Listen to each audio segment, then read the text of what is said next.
Nah, sebelum kita bahas lebih lanjut apa itu strategi penerapan harga dalam ekonomi manajerial. Nah, upaya strategi penerapan harga dalam praktik manajerial ini tuh upaya sistematis yang dilakukan oleh manajer untuk menentukan dan menerapkan harga produk atau jasanya secara strategis agar sesuai dengan tujuan bisnisnya, kondisi pasar, dalam konsumen, dan juga posisi perusahaan dalam persaingan. Nah, jadi bisa dijabarkan sebagai strategi penerapan harga itu adalah cara atau pendekatan yang digunakan untuk menetapkan harga, misalnya menetapkan harga diskon, harga premium, bundling, dan harga psikologis. Lalu praktiknya dari manajerial itu apa?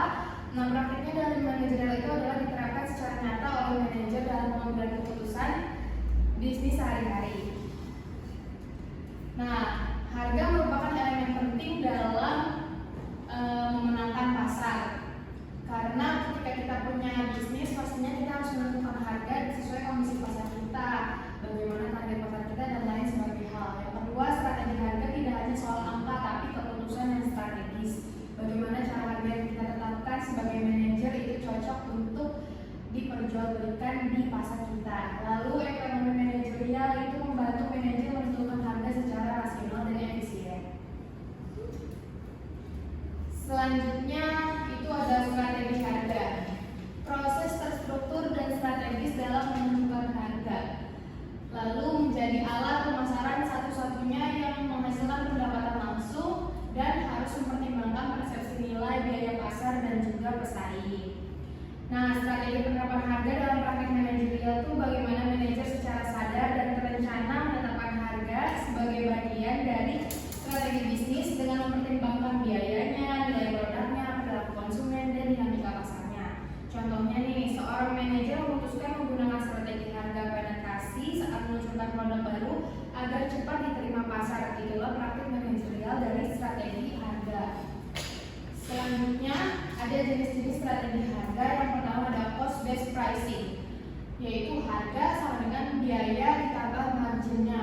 Lalu biaya ini tuh cocok untuk produk yang stabil dan produksi massal atau produksi yang secara bersama-sama gitu. Lalu yang kedua ada value based pricing, yaitu berdasarkan nilai yang dirasakan konsumen.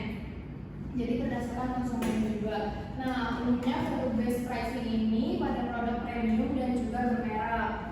Lalu yang ketiga ada competition based pricing, itu menyesuaikan dengan harga pesaing. Jadi ketika kita sama-sama punya usaha pisang, lalu si B juga punya usaha pisang, kita juga harus menyesuaikan strategi harga kita dengan pesaing kita agar bagaimana caranya target pasar kita tetap bisa membeli produk kita gitu.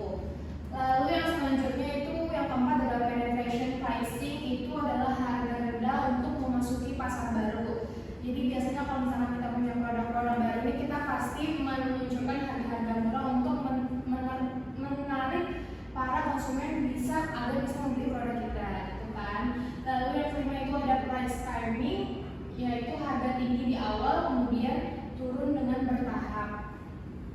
Nah, yang keenam itu ada physiological pricing. Contohnya harga 99.000 itu terasa lebih murah daripada 100.000. Itu biasanya terjadi di mall. Ketika kayak 99.000 nih pasti kayak lebih tertarik. Sedangkan kalau misalkan mulai 100.000 kayak wah 100.000 gitu kan. Oke, kita lanjut. Lanjut ada promotional pricing, itu diskon atau bundling untuk mendorong penjualan jangka pendek. Biasanya ini nggak bertahan lama karena juga pasti para pelaku usaha memikirkan marginnya, jadi sesekali dia bakal ngadain diskon atau bundling kayak beli 3 dan 1, atau kayak dengan produk-produk yang berbeda kita bisa campur-campur gitu kan. Terus habis itu yang ke-8 ada dynamic pricing, itu harga berubah sesuai permintaan dan waktu. Kayak misalkan sekarang tuh lagi viral apa ya? Misalkan dulu lagi viral es kepal gitu. Pertama-tama dia jual harga 15.000, makin kesini kan dia makin turun karena seiring berjalannya waktu target pasar dia semakin menurun gitu kan. Lalu yang 9 ada bundling pricing, itu pakai produk dengan harga yang lebih murah. Itu sama aja kayak promotional pricing konsepnya. Lalu yang 10 ada geographical pricing, itu penyesuaian harga berdasarkan lokasi. Kayak kita jual ayam geprek di Cikarang sama di Jakarta sama di Cianjur, itu pasti beda kan harganya karena sesuai juga dengan kita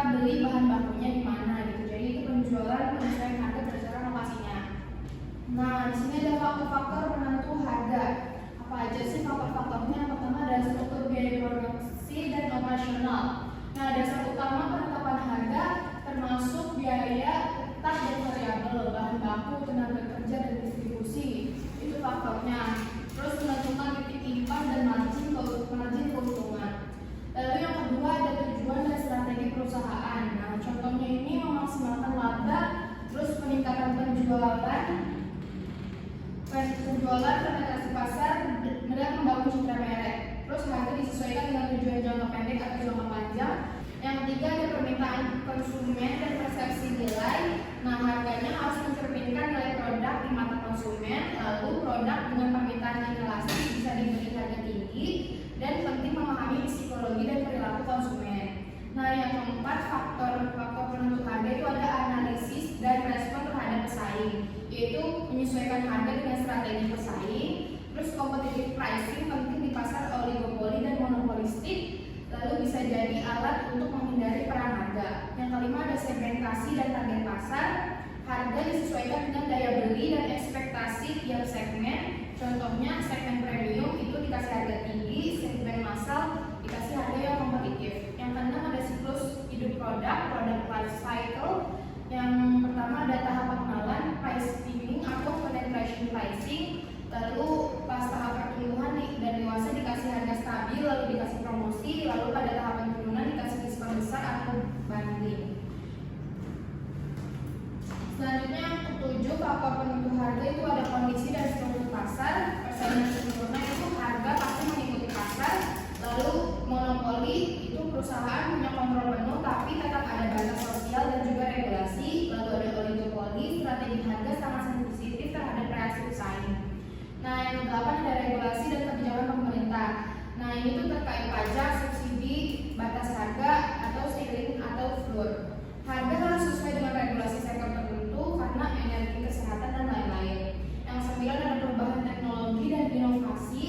Efisiensi produksi sama dengan harga lebih kompetitif. Lalu teknologi mempengaruhi model distribusi dan harga dinamis. Contohnya e-commerce. Yang ke-10 ada faktor sosial budaya dan psikologis konsumen. Itu norma sosial dan budaya lokal mempengaruhi persepsi harga. Konsumen urban kadang melihat harga tinggi sama dengan prestige. Nah, di sini ada penerapan strategi harga dalam praktek manajerialnya. Yang pertama ada elastis harga permintaan, itu mengukur seberapa sensitif permintaan terhadap perubahan harga. Lalu strategi harga harus mempertimbangkan elastisitas agar tidak merugikan penjualan. Yang kedua itu biaya produksi, yaitu menentukan harga minimum agar tidak merugi, lalu menjadi dasar dalam menerapkan cost based pricing. Yang ketiga ada struktur pasar, persaingan sempurna, harga ditentukan pasar. Terus monopoli atau oligopoli, perusahaan bisa menetapkan harga tapi tetap memperhatikan target-target pasarnya atau reaksi pasarnya. Lalu ada 4 tujuan bisnis, misalnya memaksimalkan laba, terus penetrasi pasar, dan diferensiasi produk. Lalu strategi harga harus konsisten dengan visi perusahaan. Lalu analisis pasar yang mendalam itu ada segmentasi konsumen, tren dan juga permintaan, terus penggunaan teknologi dan analitik, software pricing dan forecasting permintaan. Yang ketiga ada kolaborasi antar departemen, marketing, keuangan, operasional harus sinkron dalam kebijakan menentukan harga. Lalu monitoring dan evaluasi yang berkelanjutan itu mengukur dampak harga terhadap penjualannya, bagaimana lalu margin dan juga loyalitas pelanggan. Nah, di sini ada contoh studi kasus keberhasilan saat menentukan strategi harga dalam penerapan praktik manajerialnya di dunia nyata. Yang pertama ini ada Apple, yaitu Apple menggunakan strategi price capping, yaitu menetapkan harga tinggi saat peluncuran produknya. Misalnya iPhone, pasti awal-awal iPhone itu didulukan dengan harga yang tinggi, lalu semakin kesini semakin rendah. Nah, fokus pada konsumen premium yang tidak sensitif terhadap harga. iPhone meluncurkan produk-produknya untuk target pasar yang premium. Lalu hasilnya adalah marginnya, keuntungannya tinggi, dan loyalitas merek yang sangat kuat. Lalu yang kedua ada Starbucks. Starbucks memilih strategi yaitu value based pricing. Harga tinggi dibenarkan oleh pengalaman konsumen karena sesuai dengan suasana, layanan, citra, dan lifestyle. Lalu konsumen merasa mendapatkan lebih dari sekedar kopi saat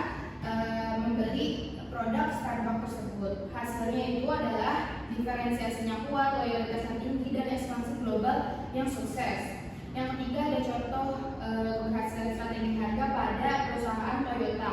Toyota menetapkan strategi yaitu strategi penetration pricing, yaitu meluncurkan Prius mobil hybrid dengan harga yang kompetitif, lalu menjangkau pasar luas untuk teknologi yang ramah lingkungan.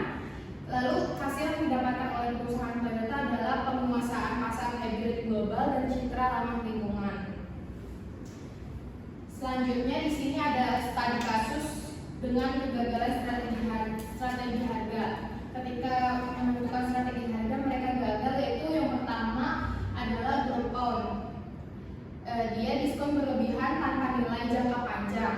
Diskon besar merugikan mitra bisnis dan juga menurunkan persepsi kualitas karena dia terlalu sering menyediakan diskon, maka dia menurunkan persepsi kualitasnya dan juga merugikan mitra bisnisnya. Hasilnya itu hilangnya mitra dan penurunan reputasi merek. Yang kedua ada Pepsi, itu penurunan harga yang terlalu berlebihan, yaitu upaya menyaingi Coca-Cola dengan harga yang lebih murah. Tadinya niatnya begitu, terus konsumen tuh udah mulai nganggap Pepsi sama dengan murah, terus jadi kayak nganggap karena murah kualitasnya tuh udah rendah. Jadi hasilnya tuh kerusakan citra merek dan malah jadi gagal menyaingi Coca-Cola. Yang ketiga ada Kodak, itu tidak menyesuaikan harga dengan perubahan teknologi, terlambat beralih ke produk digital dan tetap mempertahankan harga tinggi untuk kamera film. Gitu. Hasilnya adalah kehilangan pasar digital dan akhirnya Kodak ini bisa bangkrut. Baik, mungkin itu saja yang dapat saya jabarkan pada kesempatan kali ini tentang strategi penerapan Anda dalam praktik ekonomi manajerial. Apakah ada pertanyaan? Saya boleh. Nama saya Sultan Ramadan, nomor 1123-11371. Pertanyaannya, dalam kondisi pasar yang sangat kompetitif di zaman sekarang ini, strategi harga mana yang paling efektif menurut Anda untuk diterapkan di kondisi pasar pada zaman sekarang ini? Terima kasih. Baik, pertanyaannya saya langsung terlebih dahulu. Apakah ada pertanyaan lanjutan?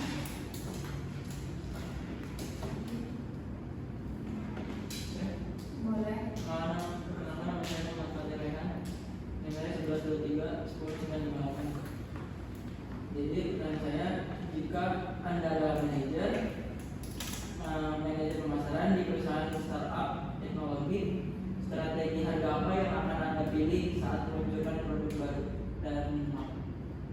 Baik, terima kasih untuk pertanyaannya.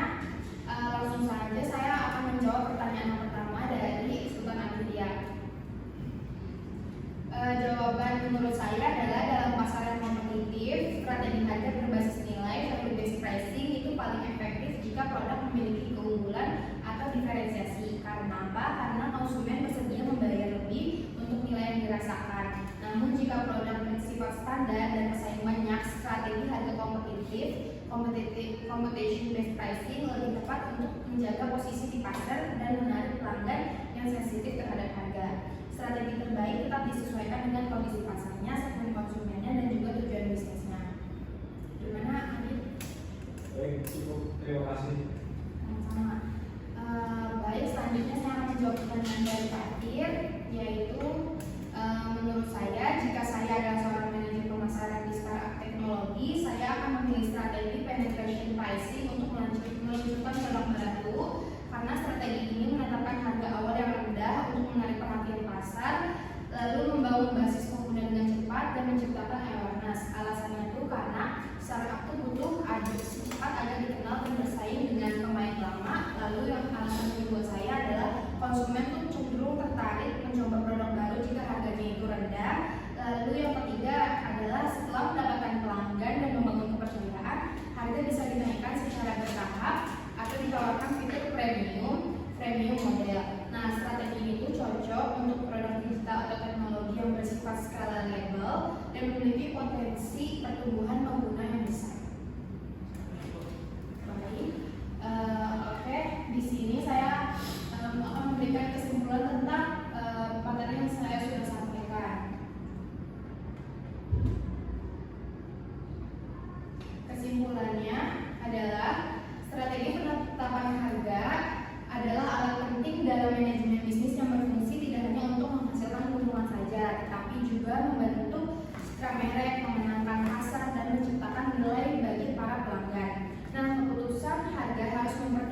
biaya, permintaan, struktur pasar, tujuan perusahaan, dan juga perilaku konsumen.